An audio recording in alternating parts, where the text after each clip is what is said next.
جب مرنے کے قریب آئے، جب مر جائیں گے، ماں مر جائیں گی، آپ مر جائیں گے، زیادہ سے زیادہ قبرستان تک جا سکتی ہے، اس کے علاوہ نہیں۔ تیسری پتنی نے کہا تھا کہ میں شمشان گھاٹ تک جا سکتی ہوں، اس کے علاوہ نہیں جا سکتے ہو۔ اور چوتھی پتنی سے مراد انسان کا اعمال ہے میرے بھائی، ٹوٹی پھوٹی اعمال، چاہے کچھ بھی کرو وہ آپ کے ساتھ جائیں گے اور اس کے علاوہ کچھ اعمال آپ کے ساتھ نہیں جا سکتے ہیں۔ تو میرے بھائیوں کا علمی سلسلے میں تقریر کر رہا تھا، ایک ہی تقریر میں کر رہا ہوں، تو بھائی میرے بھائیوں چار پتنیاں سے مراد یہاں گوتم بدھ کا یہ بتانا مقصود تھا۔ ویسے آج سب کو پریشان، اسلام میں منع نہیں کیا، چار پتنیاں آپ بھی رکھیے، لیکن بیویوں سے سب پریشان رہتے ہیں۔ ایک مرتبہ ایک مجلس میں ایک سال بہت بے تحاشا بارش ہوئی، مجمع سے آواز آئی کہ اس سال بے تحاشا بارش ہوئی، اتنی بارش ہوئی کہ زمین میں جو کچھ ہے اس دفعہ باہر نکل آئے گا۔ تو ایک آدمی من ہی من میں ڈر رہا ہے کہ کہیں ایسا نہ ہو کہ میری تین پتنیاں زمین کے اندر وہ نہ نکل آئے۔ تو میرے بھائیوں بیویوں سے سب کو پریشان رہتے ہیں، جائز ہے آپ کر سکتے ہیں، لیکن سب کو حقوق برابر دینا ہے میرے بھائیوں۔ وہ چیز اسلام یہ آپ کو ہمیں اور آپ کو سکھایا۔ جو علم کی فضیلت ہے کہ علم میرے بھائیوں ہمیں اور آپ کو سیکھنا ضروری ہے، اور علم کے لیے ہمیں اور آپ کو پیسہ لٹانا ضروری ہے۔ ہم اور آپ جب تک پیسہ نہیں لٹائیں گے علم حاصل نہیں کر سکتے ہیں۔ اس واقعے کو یاد کرو میرے بھائیوں، ایک شخص تھا جن کا نام ابو عبد الرحمان فرخ ہے، ان کا نام میرے بھائیوں، جہاد کے میدان میں جاتا ہے۔ علمی تقریر میں آپ کو کروں گا، آپ کے سامنے آپ سمجھ پائے یا نہ پائے۔ جہاد کے میدان میں جاتا ہے، اپنی بیوی سے کہتا ہے میری بیوی میں جہاد کے لیے جا رہا ہوں، ہو سکتا ہے تاخیر ہو جائے، آنے میں لیٹ ہو جائے، ایک کام کرو تمہیں میں 30,000 دینار دے کر جاتا ہوں، تم اسی سے خرچہ چلانا۔ پیٹ میں بچہ پل رہا تھا، کہا کسی سے خرچہ چلانا، اپنا خرچہ بھی چلانا، پیٹ میں جو بچہ پیدا ہوگا اس کا بھی خرچہ چلانا۔ جہاد کے لیے جاتا ہے میرے بھائیوں، بیوی بچوں کو قربان کر کے، اور جانے کے بعد جہاد میں مصروف ہو جاتا ہے، اور 27 سال کے بعد گھر آتا ہے۔ گھر آنے کے بعد جو پیٹ میں بچہ پل رہا تھا وہ بچہ بڑا ہوتا ہے، اس کی ماں اس کی تربیت کرتی ہے، اور تربیت کرنے کے بعد ایک بہت بڑا عالم بنا دیتا ہے۔ آج آپ کے سیرت اسٹیج میں جو علماء مشہور و معروف نظر آ رہے ہیں، انہی ماؤں کا نتیجہ ہے، انہی ماؤں کا کرم ہے۔ اگر ماں نہ پڑھائے تو میرے بھائیوں میں دعوے کے ساتھ کہتا ہوں بات نہیں پڑھا سکتا ہے۔ اس چیز کا ایکسپیرینس آپ لوگوں کو ہے یا نہیں، مجھے اچھی طریقے سے ہے، کیونکہ بہت لوگوں نے بتایا اس چیز کا احساس۔ تو میرے بھائیوں ماں ہو کر میری بہن اگر آواز پہنچ رہی ہے تو سنیے، 27 سال کے بعد اس کا شوہر گھر میں آیا، جیسے گھر میں پرویش کیا اس کا بچہ بڑا ہو چکا تھا، ان کا نام ربیہ رحمت اللہ علیہ، بہت بڑے عالم بن چکے تھے، مسجد نبوی میں حلقہ لگا کر لوگوں کو قرآن و حدیث کا درس دے رہے تھے۔ امام مالک بن انس رحمت اللہ علیہ جیسی شخصیت اس کے حلقے میں اس کے درس میں بیٹھے رہتے تھے، آپ درس سنتے تھے میرے بھائیوں۔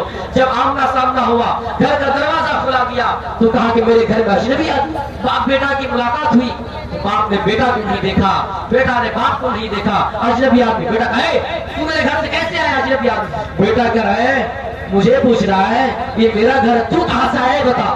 دونوں میں لڑائی ہونے کو قریب ہے میرے بھائیوں۔ گاؤں میں آواز دی گئی، ان کی ماں باہر نکلی، ربیہ کی ماں باہر نکلی، دوڑتے ہوئے آئے اور شوہر کو دیکھ کر پہچان گئے، اور اپنے بیٹے سے کہا بیٹا یہ وہی تمہارا باپ ہے جب تم میرے پیٹ میں پل رہے تھے، اور تمہارا باپ تمہیں چھوڑ کر جہاد کے میدان میں چلا گیا تھا، اور آج 27 سال کے بعد آئے۔ تو میرے بھائیوں آ کر جائزہ لیا کہ بیوی 30,000 دینار میں تمہیں دے کر گیا تھا، بتاؤ تم نے اس پیسے کا کیا کیا؟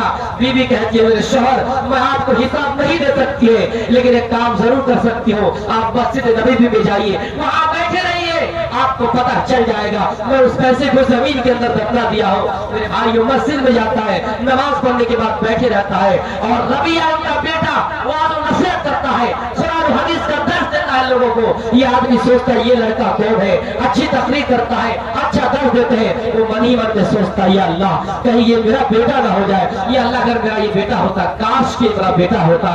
میرے بھائیوں جب پوچھا گیا کہ یہ کون ہے، بتایا کہ یہ تمہارا بیٹا ہے، بیٹے سے گلے ملائے گا بیٹا، جو میں خواب دیکھ رہا تھا وہ خواب سچ نکلا ہے، اللہ نے وہ حقیقت میں کر دکھایا۔ جلدی سے گھر میں آیا اور بیوی کو کہا بیوی اللہ کی قسم تم نے 30,000 دینار ماں سیئت ہی تم نے برباد نہیں صحیح کیا ہے، تم نے اس کو صحیح راستے میں لگایا ہے. لیکن ہماری اور آپ کی صورتحال یہ ہے کہ ہم تعلیمی میدان، علمی میدان، جو لڑکا آپ کے لیے شفاعت کا ذریعہ بن جائے، ہم اور آپ اس کے لیے پیسہ خرچ نہیں کرتے ہیں. اسکولوں میں 500 روپیہ، ٹیوشن میں ہم 1000 روپیہ خوشی خوشی دے سکتے ہیں، لیکن بیچارہ مدارس میں ان ٹوٹی پھوٹی چٹائیوں میں بیٹھ کر درس دینے والے علماء کی ہم عزت نہیں کر سکتے ہیں.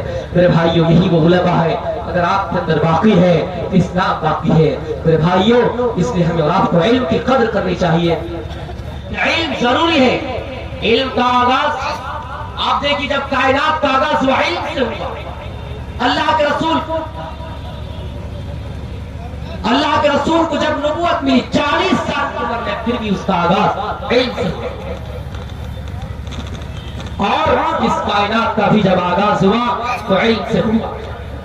اس لیے ہمیں اور آپ کو علم کی طرف توجہ دینا ضروری ہے. میں اسی لیے آج علم کے موضوع پر آپ کے سامنے تقریر رکھا کہ ہم اور آپ علم سے کوسوں دور پیچھے چلیں گے. اللہ کے رسول صلی اللہ علیہ وسلم جب غار حرا جاتے تھے، خلوت نشینی آپ کو پسند آ گیا. جو اللہ تعالیٰ کو خوف دکھاتا تو وہ سچا ثابت ہوتا تھا، اس لیے اللہ کے رسول خلوت پسند کر لیے.